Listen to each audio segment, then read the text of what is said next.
madaxweynaha Soomaaliya ayaa markaani dadaal badan ku bixinaya sidii uu dhaqangelin lahaa qorshayaashiisa siyaasadeed ee aadka ay u diidan yihiin mucaaradka gaar ahaan farmaajo Fahad Yaasiin Sheekh Shariif iyo mas'uuliyiin kale oo Xasan Cali Khayre ka mid yahay iyo sidoo kale dowlad goboleedka Puntland Xasan Sheekh Maxamuud oo shirkiisa hore ee golaha wada tashiga ka fashilmay inuu Muqdisho ku qabto ayaa markaani shirkii waxa loo weeciyay magaalada Kismaayo ee Jubbaland Axmed Maxamed Islaan Axmed Madoobe oo markaani qudhiisu u muuqday inay kala didsan yihiin dowladda federaalka kadib markii dowladda federaalku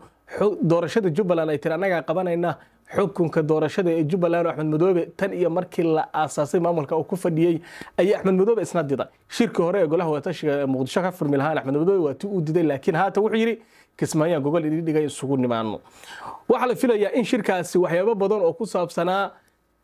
damaca dowladda federaalka uu ku soo afjarmo gaar ahaan arinta ku saabsan doorasho isku sidkan oo dowladda federaalka iyo maamul goboleedyada isku mar la qabta qodobkaas aad ba isagu rajadiisu u sii xumaanaysa u sii dhimanaysa waxaana la filayaa baa leeyahay in shirkaas ay ka qayb galayaan dhammaan madaxda maamul goboleedyada marka Puntland laga reebay iyo maamulka isii qaatum inta kale halkaas ay tagayaan Jubbaland Koonfur Galbeed Hirshabeelle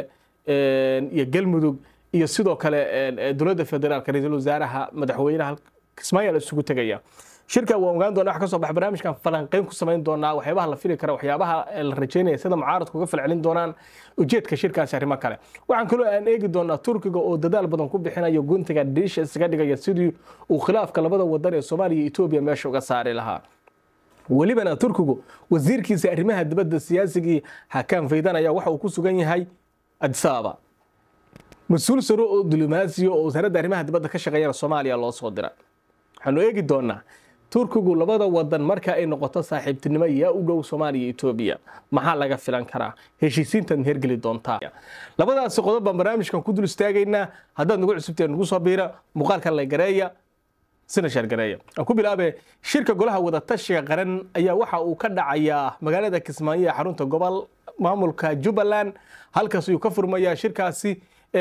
shirkan oo lagu waday inuu Muqdisho ka dhaco dhamaadkii bishii hore ayaa waxa markaasi uu baaqday xilligaas laakiin hadda wuxuu ka furmayaa Kismaayo kadib dalab ka yimid madaxweyne Axmed Maxamed Islaan Axmed Madoobe madaxweynaha Jubbaland ayaa waxa uu sheegay inuu shirkaas soo martigelinaya qabanayo madaxda kale wuxuu ka codsaday inay ugu yimaadaan Kismaayo oo martigeliyo halkaas shirka golaha wada tashiga qaran ka dhaco shirkan ayaa horay waxa uga baaqday dhowr arrimood oo isbiirsaday ayuu u baaqday horay ugu baaqday laakiin sida hadda Axmed Madoobe uu shirkani inuu ku soo qayb galo uga cudur daartay shirkii hore sabab la xiriira xoojinta howlgallada ka socda Jubbaland iyo arrimo kale oo ku saabsan in doorashadiisa ama waqti xileedkiisa doorashada ay soo gadhawaatay waxa lagu cadaadinayaa inuu doorasho Jubbaland ka qabto dowladda federaalkuna ay maamusho doorashadaas Jubbaland ka dhacay Axmed Madoobe oo lagu yaqaan inuusan xukunka uusan ka dhicin tan iyo Jubbaland asaaskeedii ayaa wuxuu arkay qorshahan ay dowladda federaalku wadato inuu yahay kii malgi lahaa xukunkiisa kursigana dhaafin lahaa kadibna waa uu ka shakiyay halkaas waxa ka dhacday in dowladda federaalku uu ku boodo shirkeeda Muqdisho laakiin haatan isaga shir qabtay shirkaasna waxa la filayaa inuu ka qayb galaan madaxda dhammaan maamul goboleedyada marka Puntland laga yimaado iyo maamulka SSC qaatumo bishii August ayaa noqon doonta bil go'aamin doonta geedi socodka doorashada waa bishan 8 aan ku jirno doorashada isku sidkan ee dowlad goboleedyada iyo heer federaal oo ay dowladda federaalku hore isugu sidagtay calaashada isku mar dhacdo dowladda federaalka doorashadeeda iyo maamul goboleedyada arrimaha imaanaya iyo sida musharaxa doorashada qof iyo cod madaxweyne Xasan Sheekh ayaa caqabado waaweyn ku horgudban yihiin sida mucaaradka oo aad u diidan qorshaha madaxweynuhu uu wato ee doorashooyinka isku sidkan nooca doorashada qof iyo cod uu qabanayo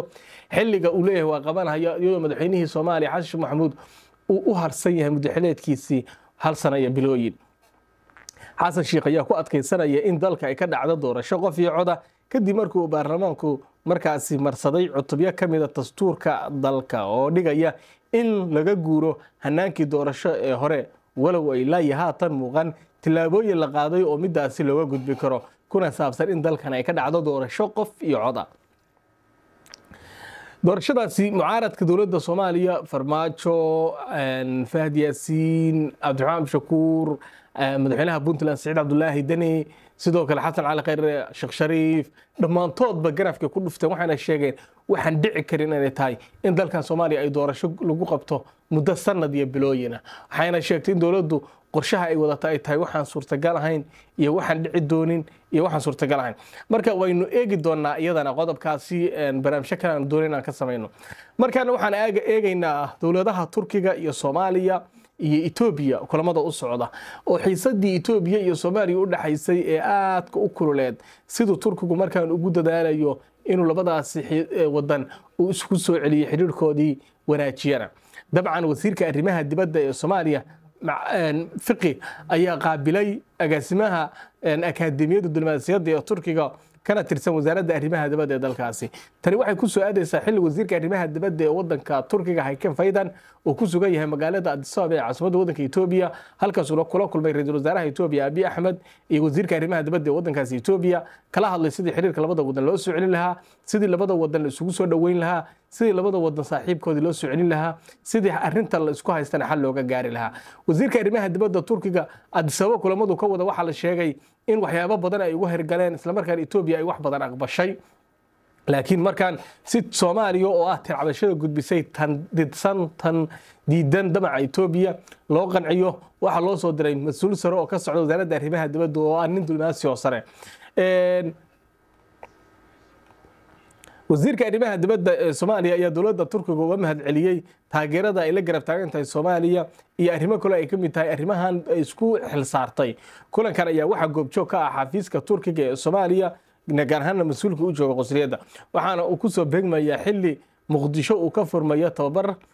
la siinayo markaasi diblomaasiyiin Soomaaliyeed oo xirfad cusub la barayo ama xirfadaha ku cusub socdaalka mas'uulka sare oo ka tirsan wasaaradda arrimaha dibadda ee Turkiga ayaa imaanaya xilli wasiirka arrimaha dibadda ee dalka Turkiga Hakan Fidan oo ku sugan yahay magaalada Addis Ababa ee caasimadda dalka Ethiopia Hakan Fidan ayaa halkaas ka wada kulamo lagu gogol xaarayo dhexdhexaadinta Soomaaliya iyo Ethiopia isagoona markaasi la kulmay ra'iisul wasaare Abiy Ahmed sidoo kale wasiir Fidan ayaa la kulmay dhigiisa dalka Ethiopia Tayata Zalaiza sidoo kale safarkan ayaa la sheegay inuu qaadan doono dhowr maalmood wuxuuna door weyn ka qaadan doonaa xal u helista xiisadda Muqdisho iyo Addis Ababa oo salka ku haysa heshiiskii Ethiopia ay la gashay Somaliland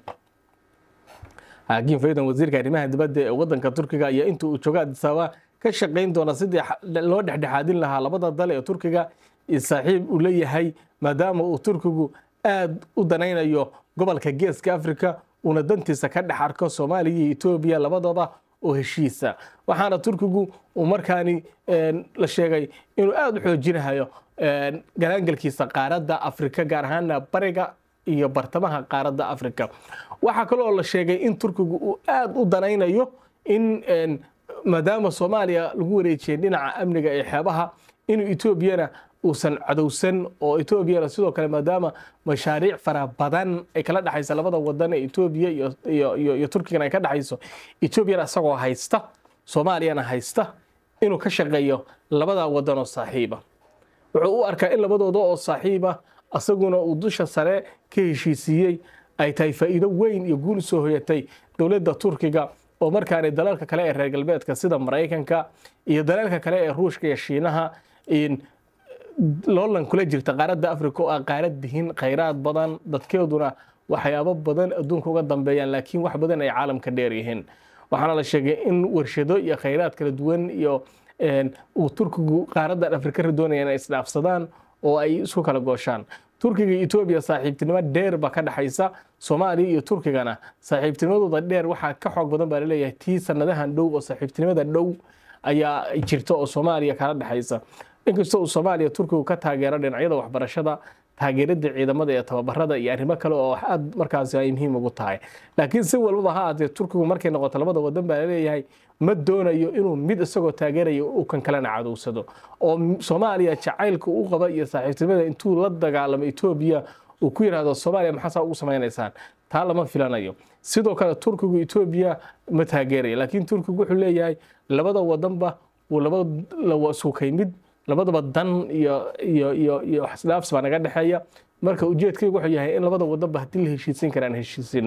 marka in la heshiisin doonay in kan in heshiiska suurgali doono waa meesheeda Soomaaliya waxay ku doonaysaa in Ethiopia marka hore ay ka laabato heshiiska ay Soomaaliland la gashay si markaas kadib wada hadal loo galo waxa Itoobiya u baahan tahay bad iyo heshiisna ay dowladda federaalka ee Muqdisho u soo madho marka labadaas arrinba waynu eegi doonaa akhyaaray intaas ku soo gabagabeynaya dabcan barnaamijyo kale aanu ka samayn doonaa iyo doodo ku saabsan arrinta heshiiska ee socda ee Turkigu doonayo inuu labada wadan isugu saaro ilaa halka hadda la soo gaarto aan ka codsanay muuqaalkan la garayso share garayso sidoo kale janaalkeena subscribe tiraado kuma tirinda washadina nabadgelyo